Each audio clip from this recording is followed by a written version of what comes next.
Neuro surgery, इसमें दो दो चीजें कंपोनेंट आते हैं, दो कंपोनेंट्स बिल्कुल, आते हैं, brain, brain and spine. Spine. तो ज्यादा किस चीज का पे काम होता है, ब्रेन पे या स्पाइन पे? सर दोनों ही इंपॉर्टेंट है बॉडी में, और जो दोनों केसेस इक्वलेंट ही हैं। जैसे ब्रेन का अगर हम बात करें पर से, तो हेड इंजरी ट्रॉमा ये बहुत बड़ा जो है उसमें इशू है, बहुत सारे केसेस होते हैं उसके। उसके अलावा ब्रेन ट्यूमर्स हैं, ठीक है, बच्चों के अलग डिजीज़ है, जैसे बच्चों में जो डिफॉर्मिटीज़ होती है, डेवलपमेंटल डिसऑर्डर्स होते हैं, उसमें हाइड्रोसिफिलिस एक होता है, दिमाग में पानी भर जाना, पानी की थैली फूल जाना और उसकी वजह से दिमाग में सूजन आ जाना। और इसी तरह अगर हम स्पाइन की बात करें तो स्पाइन स्टार्ट होती है सीवी जंक्शन, मतलब ब्रेन और जो वर्टिब्रा है, क्रेनियो वर्टिब्रल जंक्शन, वहाँ से स्टार्ट होती है।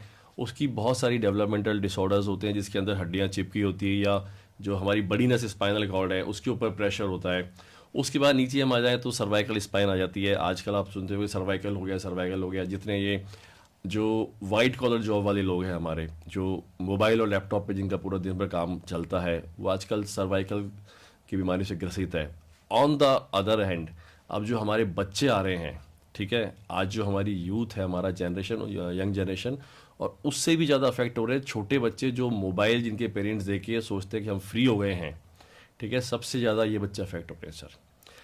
लोअर डाउन अगर हम आएँ तो डॉर्सल स्पाइन है, उसके ट्यूमर्स बहुत कॉमन है, टीबी बहुत कॉमन है जो ट्यूबरक्लोसिस स्पाइन की है, और जो कुछ ऐसे ट्यूमर्स हैं जो शरीर के दूसरे अंग में होते हैं लेकिन वहाँ से फैल के स्पाइन में आ जाते हैं, तो उसकी कॉमन साइड डॉर्सल स्पाइन है, जो धड़ वाला हिस्सा है, जो हमारी रिब्स के पीछे होता है, पसलियों के पीछे वाला जो हिस्सा है।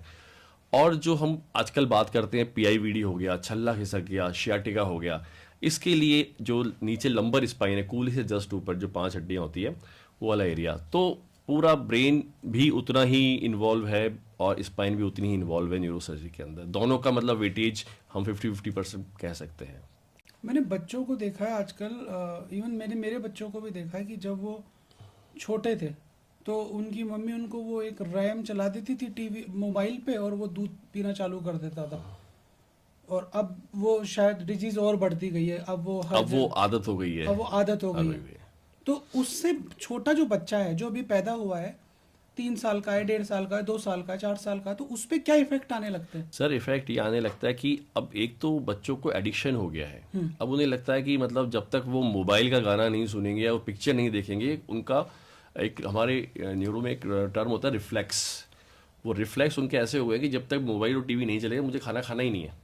मेरा तो खाना टीवी चल के, या उसका जो पर्टिकुलर सॉन्ग है, या उसका जो वीडियो है, जो भी कार्टून वो देखता है, वहीं से खाना शुरू होगा।